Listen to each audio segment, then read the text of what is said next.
let's get into Bad Batch Yes. episode 5. As if there's been 5 episodes already. No, I don't know. Like, I swear, the only reason I know how quick the weeks go is because of like whatever show we're watching. I'm like, how are we on episode 5 already? Wasn't the episode we were predicting it might be. No, it wasn't.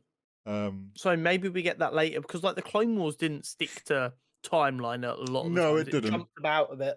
That's true.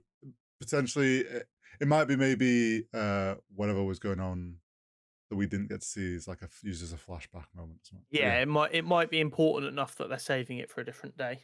Exactly. Yeah, episode 5, I think was called The Tomb or something. Yes. I forget the exact name of it. But gang's all back together with the addition of our elusive Pirate friend that we got introduced to in episode 1 briefly. Yes. Was it episode 1 or 2? I think it was episode 2, maybe. It was one or the other. But yeah, Fee, the pirate bounty hunter woman. Yeah. She seems and to be a bit of a then- storyteller, doesn't she? Do you know what? It gave me kind of, in a way, young Han Solo vibes. That's exactly what I was going to say. That's crazy. Yeah, I completely agree. A And do you know what? bit of I don't- bullshitting and overtelling of stories. Yeah, but it's different because she's doing it because she wants to seem exciting at bars, whereas Han only ever really did it to try and get work. Yeah, or get himself out of trouble. Yeah. Yeah. So It's- it was, but I did think I was like, this kind of like big act and the makes Yeah. you wonder. It's like that. Definitely trying to oversell some of her stories, or like Yeah. purposefully tweaking details each time and stuff. Yeah. But yeah, they end up on a treasure hunt because they find some compass. Yeah, so Omega and Wrecker were sent out to find a part that was needed. Imagine for from their the own drunk ship. scrap. Yeah. And because they are Omega and Wrecker, they act like children and they found a bunch of other useless crap. Well, yeah, there was like, oh, this looks cool. Exactly what I would probably do in a job. I'd be like, Yeah. oh, this looks Oh, like something shiny. Oh, this is an interesting looking item. I'm sure that's got a good use for it. Never seen one of these before. Chuck in a thing, it's like, oh no, this is just useless junk. Some of which Yeah. is broken and not even. But then there's a compass. Yeah. So they go off looking for treasure. Yeah, so Fee's like, oh yeah, come with me, we'll get the treasure. Hunter's not convinced. She's like, fine, I'll just take all the treasure for myself. At which point, essentially everyone goes, but Hunter! Well, it's like Omega kind of shows her kid side again. It's like, oh, treasure hunt, pirate treasure. So then Hunter's like, oh, okay, fine. And it's go on. This episode was definitely a filler episode. Yeah, But it felt like less of a filler episode than last week because know there what- was more progression of Omega as a character. Yeah, it was. I think it was the last 2 episodes. The last week's was a filler episode, and then we kind of got like an indication of some more about Sid and some past. This felt like a filler episode again, and also a way to kind of properly introduce Fee. Yeah. And I feel like she's gonna play a part, obviously, throughout this season, maybe. So yeah, I do think it was a filler again, but less in the set, like less filler feeling. Yes. More just the adventure was a bit more compelling. Yeah, it was more so, I think, a character setup to properly introduce us to this Fee and get a feel for who she is. We got to have some fun with them solving the puzzles and getting split up, bits of action, Hunter being wholly unimpressed by Fee. Yeah. Yeah, it was basically like a little dungeon crawl, like one thing I will say, go on. I was fully expecting the heart of a mountain to be a kyber crystal. Mood. So when she was talking about, oh, these markings are older than Jedi, and then they started mentioning a powerful crystal that's worth loads of money, I was like, kyber crystal. And then that's going to reignite the Empire chasing after them because they have a kyber crystal, which is obviously very important that the Empire has all of. It's also just that idea that kyber crystals were a rare material that was like bounty hunters would find and sell them. So it's like I was the same. I was like, oh, it's gonna be like some kyber crystals or something, and they're gonna be like, holy shit, we've hit the jackpot. Um, Yeah, I think that would have been a better end to the story.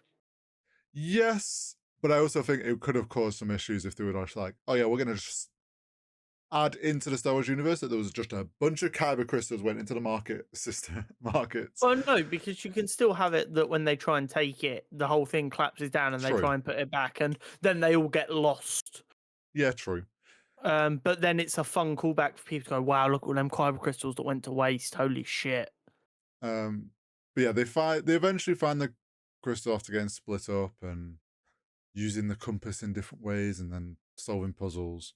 It had a bit of like a Indiana Jones vibe to it. I enjoyed India, it. yeah, and then kind of a bit back to like that whole bullshit feed bullshit. It's like you could tell she had no fucking clue how to solve these puzzles, and it was Yeah, really she's. Omega. Omega solved every puzzle.